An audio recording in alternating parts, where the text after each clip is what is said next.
This is the BMW M550i, 523 horsepower, 0 to 60 in 3.8 seconds. I have a feeling I might just have found your next car.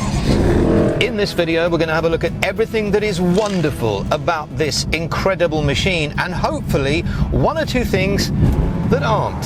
Safe to say, if there ever was a time to get the car you really want and bite the bullet, that time is now.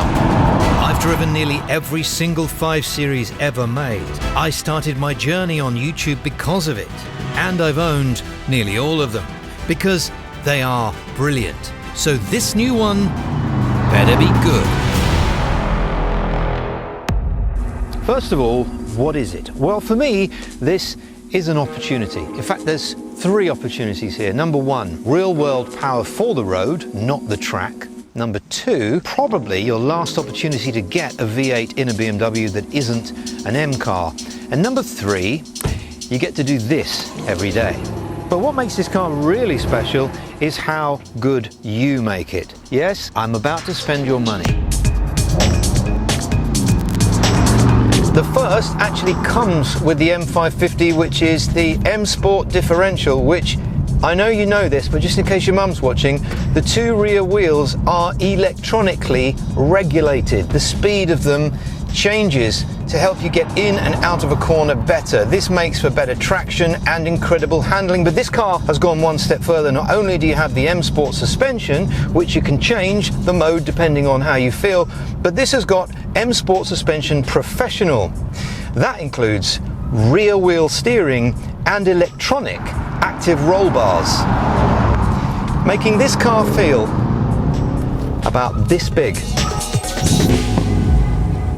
This will be my second test of the reverse assistant, which is better if I just show you. So let's imagine I'm going along and I'm going to turn into, this is my drive, say, right, and I stop. Okay, now I want to come back out, so I'm going to press reverse assistant. These are the lights. Take my foot off, and it remembers the last 20 seconds and pulls me back quite quickly to where I was. Since the middle of 2020, BMW were one of the first companies to offer a digital key where you share with 5 people a method of opening the car via the My BMW app. It replaces the old Connected Drive app, which is actually still operational. It's on here. I don't know what it does. Are the lights on? Anyway, they're updating that all the time, and in fact, it's so good now, you won't even need your phone. You'll just use your Apple Watch. Power to weight ratio. Okay, so the 440i, this is just for context, 440i feels very small, very nimble, and really quick. It has 137 watts per kilogram. So you'd think, well, hang on, this is a bigger car, it weighs 1,990 kilograms. What about the power to weight? Well, actually, comparatively, this has 201 watts per kilogram, meaning it feels very fast.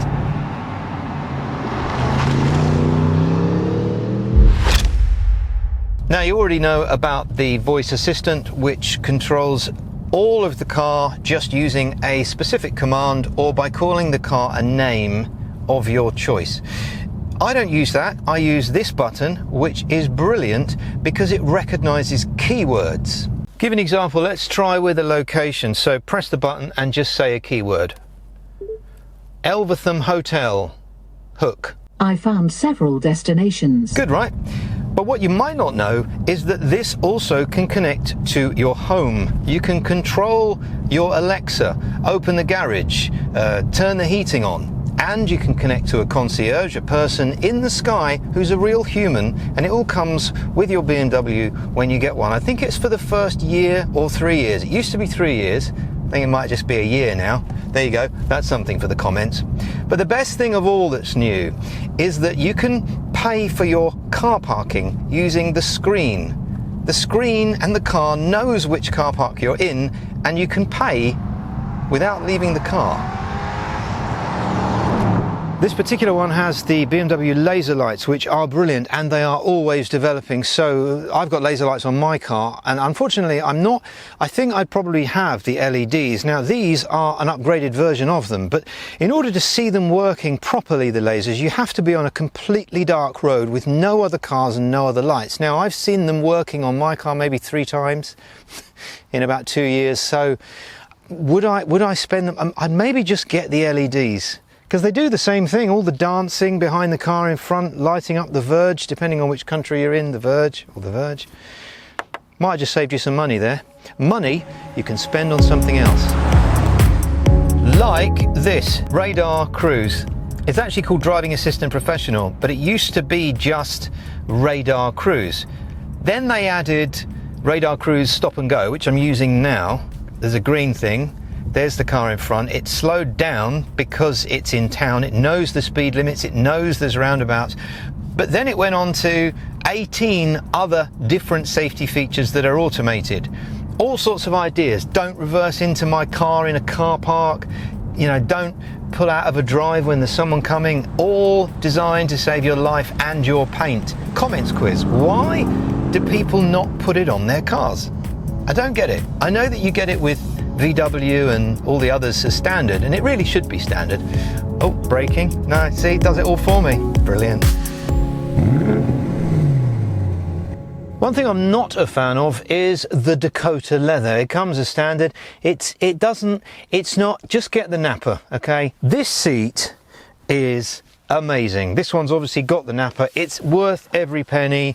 This seat is better than my car. I've got a 7 Series seat. This is better. Whilst we're on the negatives, did you know that all M cars come on normal tyres? This and all the other BMWs obviously come on run flats, which now brings me on to my regular debate on whether or not, if you have a BMW, you should change the tyres out for what? We're not doing that. Okay. MPG is not going to be good at this point. Let's have a look. It's an excuse to show you another feature of the ID7. You like the ID7? Yes, I very much do.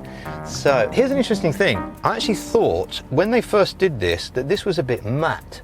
The screen itself was a bit matte. Some of the earlier G30s, correct me if I'm wrong, has a slightly more matte. But anyway, driving information. We've got journey data. Let's have a look. And hold on a second, let me go back here. That is the colour of the car. That's brilliant. I wonder if you get the Adventurine red. That's my favourite colour, Adventurine red. Whether that would be, there you go, something else for the comments. Journey data, and we are now seeing 14.2 miles to the gallon. Actually, do you know what? I'm going to take this on a long run, and in post, I'll tell you what I got. On the subject of money or running costs and things, let's have a look on Leasing.com just to get an idea on prices. Leasing's very much like PCP, advance rental, monthly payments, give it back at the end, see you later. I don't know whether you say see you later, depends whether there's any paint blemishes.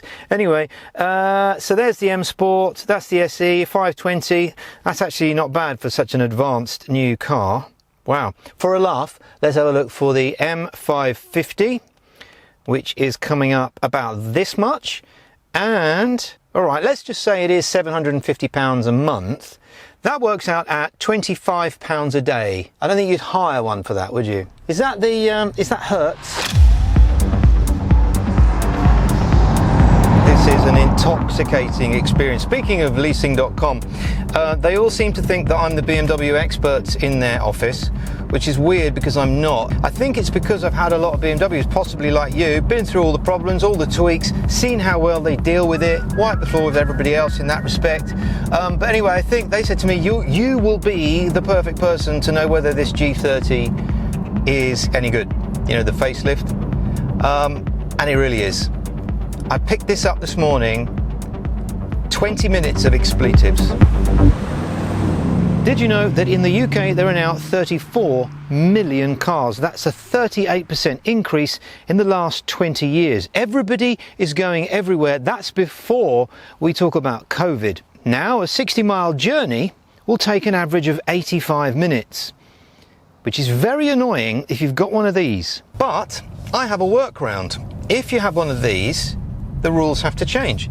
Just drive everywhere at night. This is one of those cars that you have to drive when there's nothing else on the roads, right? Just rear wheel steering, coming off of a roundabout, feeling all that power, feeling the engineering doing what it's supposed to do, all the lovely materials, the lights, the Spotify all engaged and coming up on your head-up display. I would leave parties early to drive this home. Agreed, yes, this isn't an M5, but it is quicker than my favourite M5s, both the E60 and the F10. And you know what else this is? It's influential, because I used to want one of these. But having driven this, it's reminded me how much fun driving a saloon can actually be. Or wait, driving in general, because this could be one of the last internal combustion engines we get to experience, and we need to make the most of them.